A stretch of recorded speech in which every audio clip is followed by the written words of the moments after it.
Hey guys, it's Victoria with Nutrition by Victoria, and it seems like these days I'm filming after my workouts, so just disregard the hot mess. So today's video, I actually have a lot going on today, so I'm finding time to make this video now, and I've got some oranges here. Oranges are actually a really good source of plant protein, so that's what today's video is about, is plant protein, because I've been getting a lot of questions about protein. How much protein do we need? Can I get enough from eating high carb, low fat? And the answer is yes. The RDA for protein for women is 46 grams a day.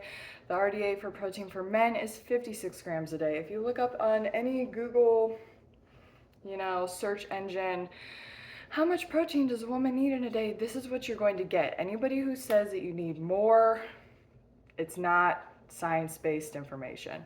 And I think that there's this push for high protein diets for several reasons. One, it's an industry and business related reason. So the more protein that someone eats, especially animal protein, the more money they're going to end up spending long term as a client of the medical and pharmaceutical industries. So that's just something to keep in mind.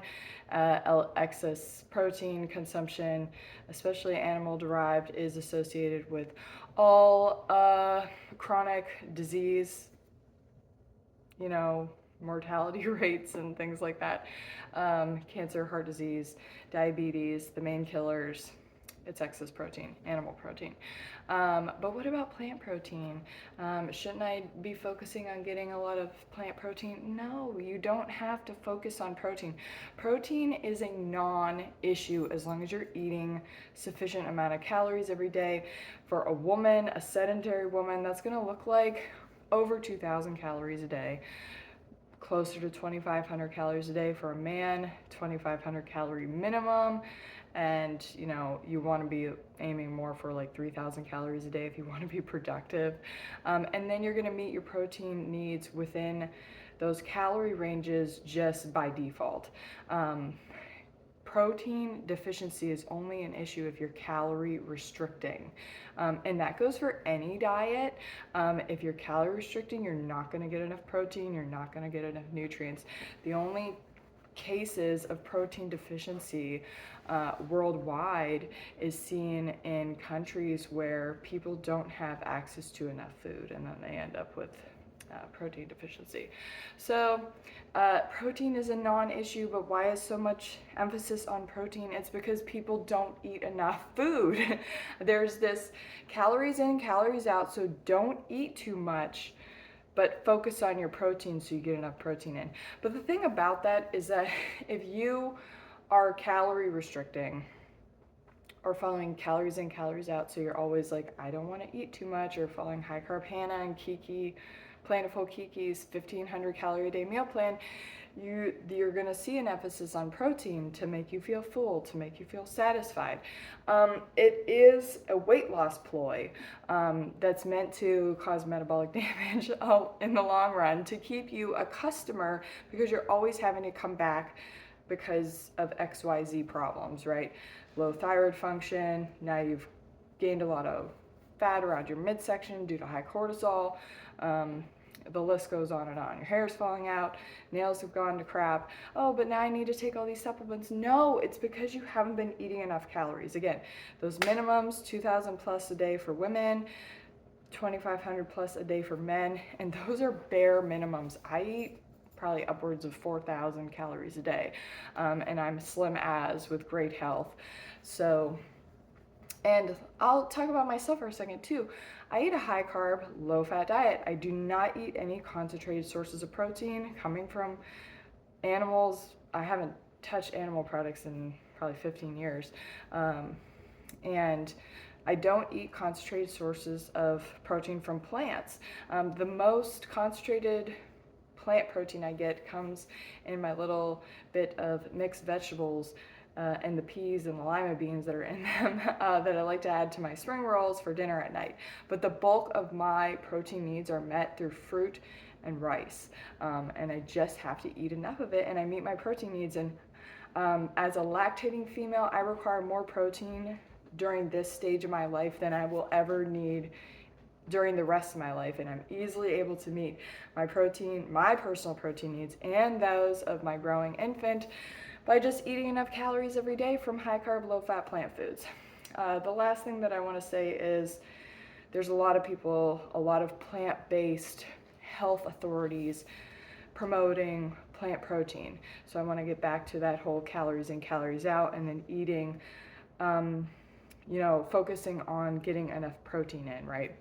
So when you are not meeting your carbohydrate calorie needs on a daily basis, your body's going to default to gluconeogenesis when it runs out of glycogen in order to generate glucose, because contrary to popular belief, carbohydrate is the most important macronutrient of all of the macronutrients, of all the nutrients. If you don't have enough carbohydrate, you are not functioning well enough to utilize any of the other nutrition coming in, and that has a lot to do with your digestive functioning.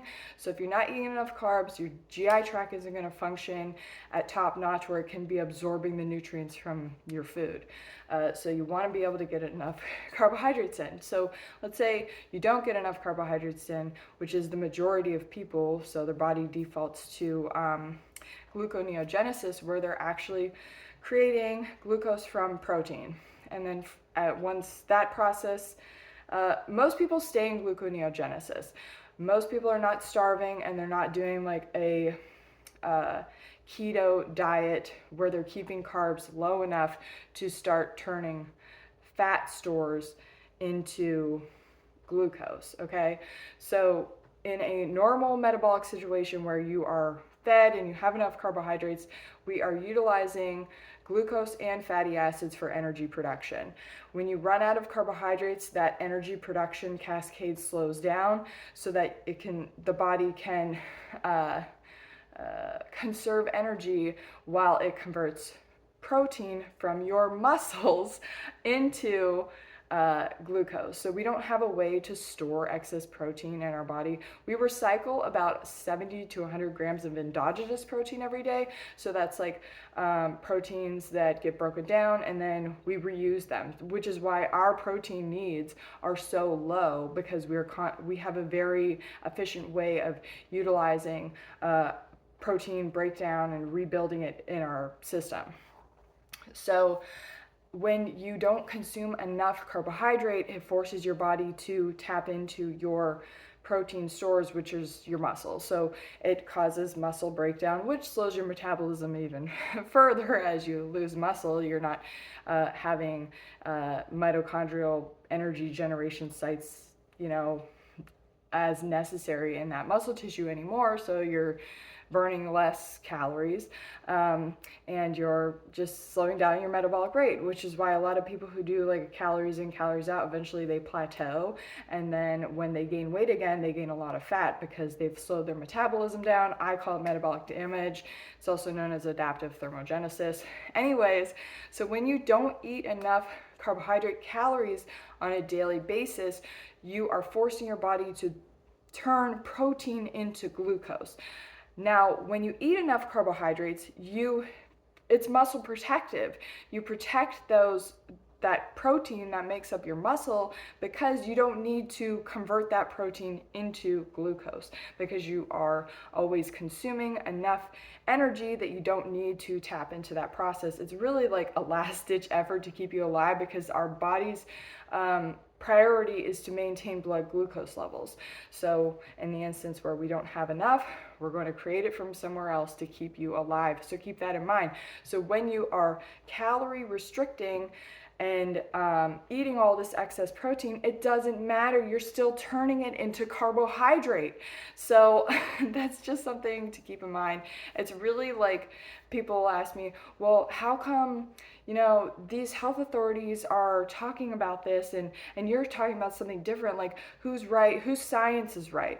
Well, I'll tell you what, when you are promoting calorie restriction and a high protein diet, that is triggering gluconeogenesis. So that is that person identifying that, oh, okay, in order to keep this person in XYZ condition, we're going to trigger gluconeogenesis. I don't even know if those health authorities are aware of like the science, to be completely honest, because I got a lot of this from my master's of science degree in human nutrition, and doctors, registered dietitians, they don't get it. They don't get this education, and I doubt that they deep dive into this, biochemistry either, or these physiological processes that are completely necessary in order to understand the human metabolism. There's such a societal push through the media, through, ignorant health authorities, that carbs are bad, protein is good, fats are good.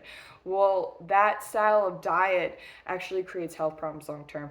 And I don't know if that's the goal, to like keep somebody, in a subpar state of health so they keep coming back as clients. Like, for my clients, I want them to not need me anymore. I want them to be able to eat a diet that keeps them healthy, lean and fit for the rest of their lives, so they don't need my help anymore. I want them there to help them understand how to eat to support their optimal health and their body. And it's really simple. Just eat enough carbohydrates every day.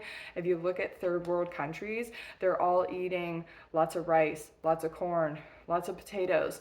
The ones who have access to enough food, but it's all high carb food by default. They're not counting calories, they're not focused on protein, they're just like, where's my rice? So when you start eating that way, you realize how simple this really is, in terms of just like keeping your body fit, lean, and healthy effortlessly. So if you like to deep dive into the science of your human metabolism, of how your metabolism works, of how to support it with nutrition, sign up for my coaching program. All the secrets and all the information is in there. Okay, I'll leave a link in the description for that program. I also offer group coaching if you're interested as well. Leave any comments or questions down below, and I'll see you guys next time. Bye.